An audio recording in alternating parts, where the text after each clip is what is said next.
Hi everyone, it's your favorite Atomic Blonde here. I hope you're having a good weekend. I have just come back from seeing Good Luck, Have Fun, Don't Die. Great title. So latest offering from Sam Rockwell, who he always plays like sort of slightly eccentric characters, and this film is no different. So the setup is no really spoilers here in terms of you can get from the trailer that Sam Rockwell has traveled back in time. He arrives at this diner, basically tells them that the future's gone to hell because of like AI and technology, and the right combination of people from this diner can help him stop and AI becoming sentient and save the future.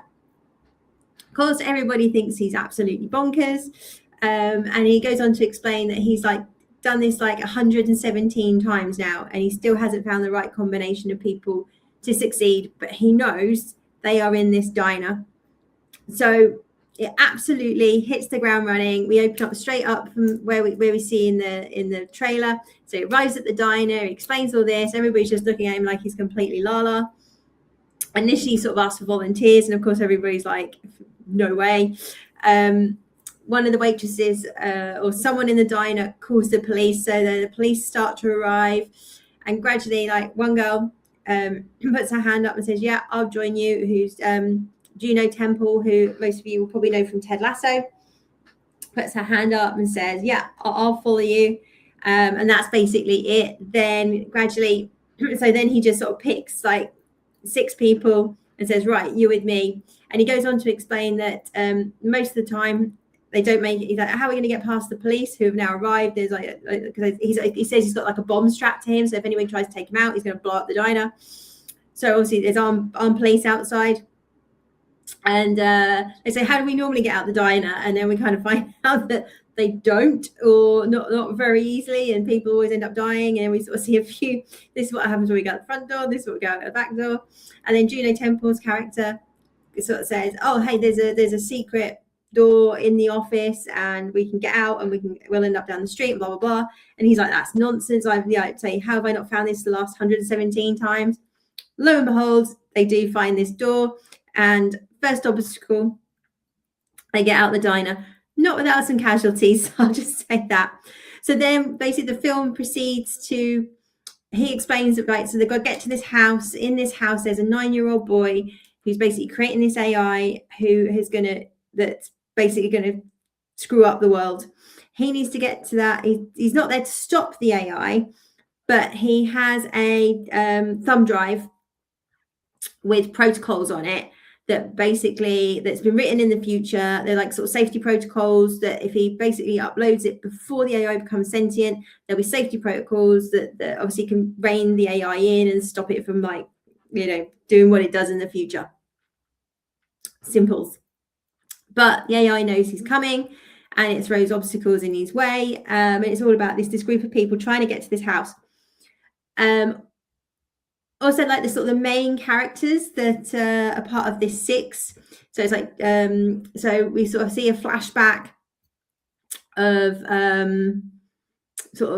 last 48 hours of the 2 characters, Mark and Janet, who are played by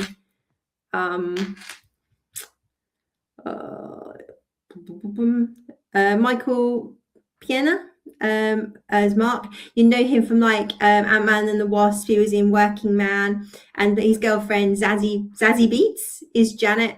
They're 2 school teachers. He's a substitute teacher. She's full-time at this high school, goes to the high school. All the kids are just on their phones, and it's all around technology. So there's some similarities, if I could say the word. So the whole kind of premise is, so obviously we've got this AI and they're trying to stop the AI, but also, so another one of the characters that we're introduced to, she is allergic to cell phones and Wi-Fi, and whenever she's around it, she's in incredible pain and she gets these nosebleeds. And through her flashback, we find that she finds a boyfriend who's not interested in technology, doesn't have a phone. He's a pizza delivery boy, and he's still got like an A to Z map trying to, deliver, because he doesn't believe in phones and GPS. So they get together, but he gets sent these like virtual reality goggles. And he puts those on, and then she basically just loses him. So it's a bit like, if anybody, set in the UK, has watched Red Dwarf, it's that kind of better than life scenario. So this artificial virtual world, and what we learn from the future is like 50% of the population has died, and pretty much everybody else is now in this virtual world. So what we saw in like Red Dwarf is that, because it's literally called better than life, because it is better than life, gradually everybody just wants to stay in the virtual world, because real life's crap, right? So society breaks down, people stop going to work, people start running out of food, like society just collapses, because everybody wants to be in this virtual world rather than the real world. So you've got that running. You've also got like the AI being created that they're trying to stop. And it's also the sort of undertone of the film is really like very sort of Black Mirror, that it's really holding up to us, like kind of, where AI and technology is taking us, so that the kids are just so disinterested. They're just on their phones, they don't read a book anymore. We've lost our ability to critically think, to challenge, to think for ourselves. And we just that's why we just sort of end up going to this virtual world where life's just easy and simple, and we don't have to think or do anything for ourselves. And also there's the flashback for the Juno Temple character is, we don't see it, but there's a school shooting. And when we see the flashback with Janet and Mark, this is the same school, and the basic alarm goes off, and the teacher's like, ugh, it's just another school shooting. So they'll get like in the safe room, panic room. And then we find out that Juno Temple's character, son, is killed in it. And she's absolutely bereft, right? She's heartbroken. And you see these sort of three other mums who are just like, it's just a mild inconvenience. She's like, oh, I've got stuck in traffic. I had to come across town for this to sign some bloody papers, They're really nonplussed. It's like, but it's really holding up that it's just become so normal and so day to day in America that they're not even, they're not even fazed by school shootings anymore. It's just part of being at school. But then there's also an offshoot to that in terms of how the parents cope, and they basically can get their kids like cloned, so she agrees to do this, and basically like because her son was at a state school, the government basically pick up pretty much the price tab for her son being cloned, and it's obviously spoiling everything, but there's like obviously downsides to him being cloned, and there's the whole materialistic world that we live in, and sort of YouTube and monetization and things like that. You can find out when you watch it, but that whole just so dissociated. And she goes to like a support group, and the mothers are there, and it's like another couple, and they're like, oh, we're on our fourth clone, and she's like, oh my god, have you lost 4 children? And she's like, no, just the same one. So our original daughter Claire, she was shot, and then her clone was shot, and then the next clone was shot, and then the most recent one was shot. So now we've got this one, and now we just kind of have fun with it. Like we've made her really tall, and we've made her a little bit racist, and we've said that she's Muslim, but we're not, and we've just made her really funny, because it's like, it's just all a bit of a laugh now. Like it's so sort of desensitized, but also the mother's almost, as she's saying this and laughing, she's kind of almost on the verge of tears as well, that the world is just so warped by this sort of technology that life doesn't really mean anything anymore. So even the fact their children have been killed, it doesn't matter, because I'm going to sort of pop to the shop and buy a new one kind of thing. It's so it's very sort of Black Mirror in that in sort of how it's written, and how it's kind of really sort of showing us how as like the world's just so screwed up right now that we're not very nice to each other, and technology is driving that in terms of sort of social media, and how we're just spoon-fed everything, and we're all just like, and I'm making it sound like a really depressing film, but it's not. It's actually quite funny. It is a sort of black comedy. There's some people, as I again around me, were like chuckling along to it. Very well acted. Really got kind of bought into it, and again, as like 2 days running, I've been to see like original films, not sequels, prequels, reboots, and that's just so enjoyable to go and just watch something. There's kind of a reveal in the film which I think was really obvious. You just knew what the reveal was, and the ending. I was a little bit disappointed, if I'm honest. So you kind of go, well, it could go either. It could either be this or be that, and it was kind of like both. And it was like, oh, okay. But it's also kind of you find something out, and it's almost a little bit kind of the point of the story that. But enjoyable. I wasn't like, ugh, is that the ending? But it was a little bit like, I think it might be this, or it could be that. And it's, as I said, it's kind of like both, and you'll figure out when you go see it. So, but it did have an ending, and yeah, I was just a little bit like, oh, okay, right. Could have been a bit stronger, I feel. But overall, I did enjoy it. It is 2.25 hours. So as you know on this stream, I am not good with long films. So I was getting a bit twitchy in the seat, I have to admit.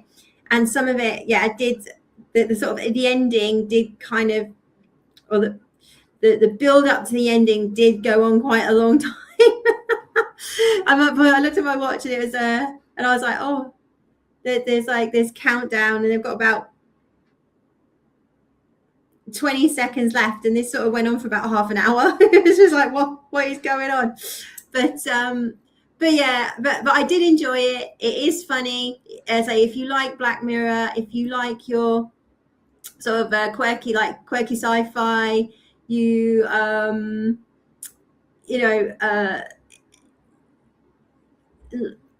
really just sort of put yourself out there a little bit. I think you'll like it. Like I say, it's a little bit long, but overall, like, I think it's really, like, really sort of thought-provoking in a sense of how it's like, say, holding up like where we're heading technology-wise. And it very much stuck to that. So again, there was no sort of wokeness in there or anything like that. Don't worry. But overall, enjoyable, something a bit different. So it does lean into ideas, like I say, that have been in Red Dwarf. I think it's nothing really new in there, but the execution was very good. The acting was superb. You really sort of are rooting for these characters, and some of them get some grisly endings, but well played out, well executed. And say for sort of quite dark content, it was quite funny in places. So I think, yeah, another recommend from me. I think, yeah, I quite enjoyed it. Would definitely watch it again. Love to know your thoughts. Are you going to go watch? I have to be like, good luck, have fun, don't die. And you find out why the film is called that as well. That does explain it in the film. So, but very solid. So probably a little bit long for me. Ending could have been stronger, but overall, pretty good. Good to have something, say, original and a bit different out there. So yeah, you're into a little bit sort of sci-fi, time travel, black comedy. I think it's for you. So let me know what you think. I'd say, are you planning on seeing it? Are you just like, doesn't sound like it's one for me? Let me know. And as always, please do like, share, and subscribe. As you know, that helps. And welcome to new subscribers. I saw that I've got a couple more when I checked the other day. So thank you very much. It's great to have you here. As I always say, if there's anything you want me to review, suggestions of things to watch, do let me know. As I said on my stream for Cold Storage, I will be doing Night of the Seven Kingdoms next week once we've had the finale. I had a recommendation to watch The Beauty, which I've now caught up on. So probably when that finishes, I will do a review of The Beauty. Yeah, so let me know. I'll be back soon with my next lot of reviews. And as I said, I'm going to see Scream 7 next weekend, Saturday coming. So watch out for that review as well. So you will take care now, and I'll be back soon. Bye-bye.